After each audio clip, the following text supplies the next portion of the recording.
Hi everybody, it's Mark here. Happy holidays. Hope you're enjoying a break and that maybe you treated yourself to a new tarot deck or a loved one gave you a tarot deck during the season at some point. I'll probably be buying another one, but I'm waiting until January before until Mercury goes direct. It's retrograde right now and I don't really trust delivery when ordering a deck during this time. Anyway, I'm probably going to pick up the Moline Tabula Mundi deck because it's kind of a companion deck to her Rosetta Tarot, which I love. In any case, that is not why I'm on here. I'm on here to respond to a hashtag. I'm sorry, I don't remember who originated this hashtag, but it's been going around for a little while, and it's called hashtag Tarot Exceptions. And people have been pulling out decks that they bought and like as an exception to their own tarot rules. I always have certain things I prefer to see in a deck and things that turn me off in a deck, and I'm sure you do too. So I do have the Moon in Taurus and Taurus rising, so I tend to be stubborn about these things until I change my mind. So let's be frank. You won't change my mind, but I will change my own mind. And it does happen, and it is always surprising for people who know me.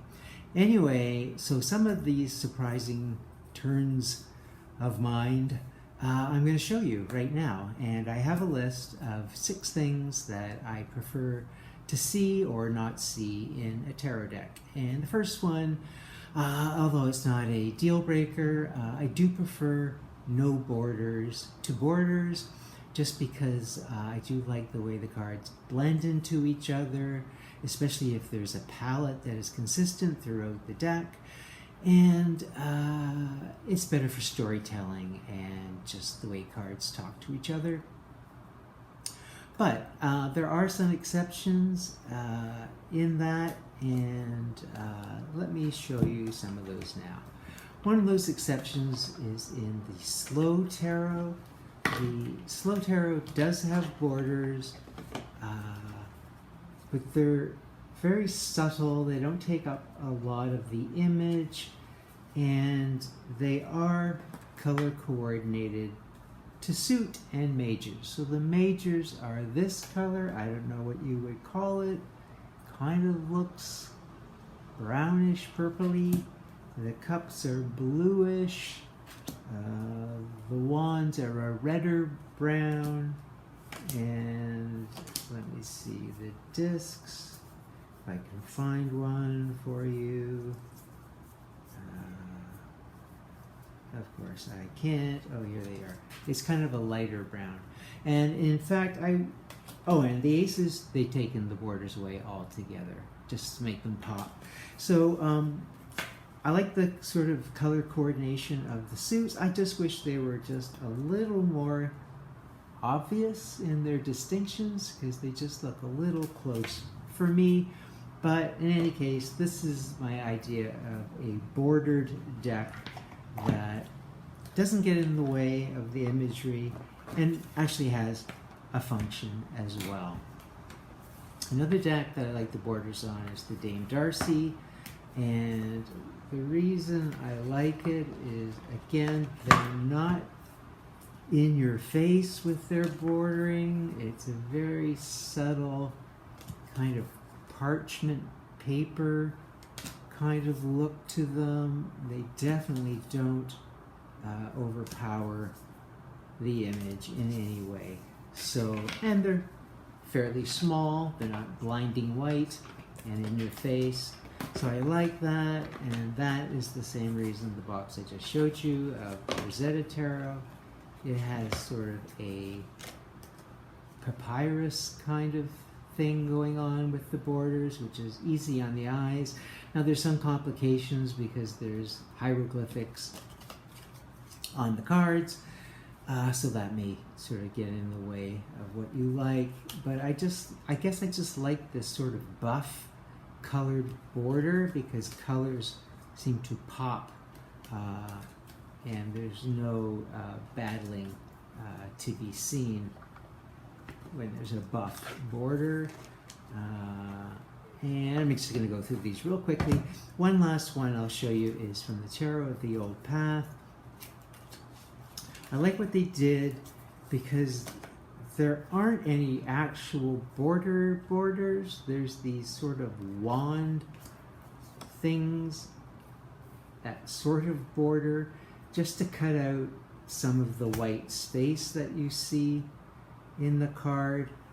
Now, people who don't like white space won't like this deck at all. But what I like about this deck, and let me make sure that it is happening here, not so much on that card. The artist lets the image go slightly past these so-called borders, so the image isn't squeezed in like this sheep's horn is going past these wand borders here. This flower is sort of poking out, his foot is as well. So you get the idea. So we sort of have a border and we sort of don't have a border, and that's kind of the best of both worlds. I've never seen a deck other than this one that I can recall where it has that kind of bleeding past the borders imagery. Maybe you know of one. Okay, number 2. That's keywords. I used to say no keywords on decks. It just gets in the way of the imagery and it makes me think of the word and not of what's going on in the card and throws me off track. But of course, since I discovered my lovely Thoth Tarot, I've sort of had to sort of give up on that because there is keywords on the cards, but I can deal with it because it's just one word. It's very pithy, and it really sums up the card. And I find it doesn't get in the way of a reading. And maybe, I know all the keywords by now, so I could do a borderless version of this deck and be fine with that. But it surprised me in that probably the first time I used keywords on decks was with this deck. And it does, for the most part, add something to the reading as opposed to detracting from that. So I kind of can go along with any Thoth style deck like this one that sticks to the exact same keywords. Like here we have abundance, here we have wealth, etc. These are exactly the same as on the Thoths, so there's no disconnect there. Same with the Zilliq Tarot. It also has the keywords that we would be familiar with. Let me see if I can find. Of course, all I'm sitting here is court cards.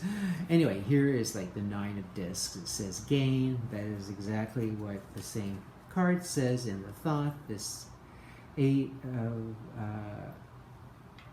discs is prudence, which is the same as in Thoth. So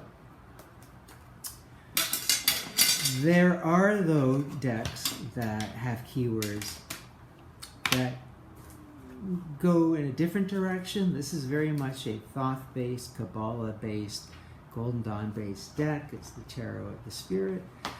But they've kind of gone in a completely different way with the keywords, like 8 of wind, again, not swords, but wind, is now power shield. So that's kind of clunky for me when I'm trying to read a tarot deck. Let's see if I can find another one. Where's a minor when you want it? Okay, here's one. So the 6 of Earth is success in Thoth, and here it's beauty. Well, that's not incorrect for a description of the 6 Sephiroth in the Kabbalah. Success and beauty both work, but I don't want to make that jump when I'm switching tarot decks, so I'd rather there wasn't that shift. Okay, what's another one? Collage decks. I'm not really a big fan of collage decks unless they're really, really done well. I respect this the Voyager deck here, because there is some very beautiful imagery that you can just fall into. But once you fall into it, how do you get out? I mean, there's just too much going on. This discombobulates me. People who love this deck say, oh, well, I see something different every time. One time I saw the hot air balloon, another time I saw this young girl, and that's fine, but I just see everything every time, which means when you see everything, you see nothing. So that's problematic. For me, I respect the deck, but again, no, for that much collage. I think a much better deck, where I would make the exception, is the Stretch Tarot, and this is collage that is very, very subtle.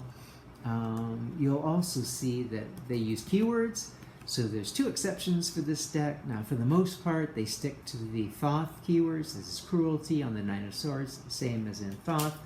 But there are other times when they change it, like the, what is this? The 7 of Swords is now cunning. It's futility in the Thoth. But as I say, I do really like this kind of collage. It's simple. The different parts of the collage aren't battling each other. They're sort of working together to make one specific image. As I look at this deck, I am just loving it again. I got to pull this out more often. The other thing I like about this deck, again, back to the keywords, is it's the only deck I have, or that I know of, that also puts keyword on the court cards. So this is propriety for the Knight of Discs. So that's kind of cool. I think the Gil Tarot is a tarot that also puts keywords on the courts. I don't have that deck. Okay, another thing that's made an exception to is I don't really like theme decks. You know, a deck, it's all around a particular movie or TV show or something like that. I just think they don't work well. They drift away from pretty much any standard of tarot, as hard as they try to squeeze these images to make sense. My one exception is the Mythic Tarot. Here I have the original Mythic Tarot. And it's one of these things where the book is fascinating. Rarely do you get a fascinating book to go with the deck. So yes, these are all Greek myths, but each of the suits is one particular myth that is followed all the way through. So when you pull a card like this, you actually know where you are in the story, which adds a lot of impact to the card. I just think the cards are beautifully drawn. And I have no problem with the myth. You sort of know what you're going to get when you pick up the deck. And in sticking to the myths, they don't fall far from what the RWS meanings would be. So it's not that much of a jump or a leap. So that's probably, I don't know if I have any other theme decks, but that's the one that came to mind for me making an exception. Oh yeah, black and white decks, not my thing. I think I mentioned in another video, I used to colorize black and white TV shows and movies. I was the art director and chose all the colors, so I kind of like color, and nothing against black and white, and I just watched a black and white movie last night and thoroughly enjoyed it. But when it comes to decks and connecting to my intuition, color really, really speaks to me. So the exception I made is the Hermetic Tarot. I just bought it recently since I've been into these Golden Dawn Thoth-based decks. And the reason I would hang on to this one, even if it's black and white, it's the only deck I have that has the absolute appropriate titling on every single card that the Golden Dawn used. So Lord of Abandoned Success is what the Golden Dawn called the Eight of Cups. In the Thoth, he just calls it indolence. So I like seeing the original title every once in a while, and also it's very clear what the decan is in the minors. This is Saturn and Pisces. It's very clear when the card is black and white as to what you're looking at. This is the moon in Aquarius, and this is Lord of Unstable Effort, Seven of Swords, Futility in Thoth. So you can see, as I love the idea of the decans being incorporated right into the art, like this is Mars and Aries. But if you're just learning about these systems, it's great to see them right on the card. And even the court cards have their full title. So the Prince of the Chariots of the Winds, that's the Prince of Swords, has his full title down here, and then it says King of Swords on top. Thus, the Prince in the Thoth is the King in the RWS. I'm not getting into that argument again, but there's my proof. Okay, the last point, I am really not an Oracle deck kind of guy. My tarot birth card is the Hierophant. I like a tradition or a system in place that I can then, move away from or incorporate however I feel. And I know all tarot is made up, but oracles feel really made up and probably work for the creator better than they work for anyone using them. I just don't dig them. I maybe haven't used them enough. So the one deck that, and I don't even use this very much because again, I rarely pull an oracle card, but this was a kind of whimsical throwback to the 70s that I picked up, the Morgan Tarot, and there's 88 cards and it has nothing to do with tarot as we know it, whether it's TDM, RWS, or Thoth, and it just has a simple image. Here's my other black and white. I guess I do have a second black and white. I have one black and white tarot deck and one black and white oracle deck. So drink gold. Make of that what you will. Heavy. Make of that what you will. Freak. So I enjoyed the cards. Maybe one day I'll do a video on the whole deck and try and reacquaint myself with the deck. Can be fun to pull one of these as a clarifier on a reading just to see what you get. Now, a so-called tarot deck that I've turned into an oracle deck is the Osho Zen Tarot. It has the system of the four suits and the majors and all that, but it has keywords that are from outer space and images from outer space or from Zen space, and Zen is fine, but it's not tarot to me. So this kind of fails on all my fronts of keywords and theme decks, and and the borders are big black and in your face. So what I've done, because I really can't relate these to tarot proper, it has become for me an oracle deck where you just want to pull one card as a clarifier, look at the image. It's a unique original image. I do like the artwork. I'm not complaining about that, and it is very stimulating still to the psyche, and I like that about it, but I would never try to read with it like as a proper tarot deck. So there, I rushed through that, but I hope you got something out of it. I would love to see your tarot exception decks.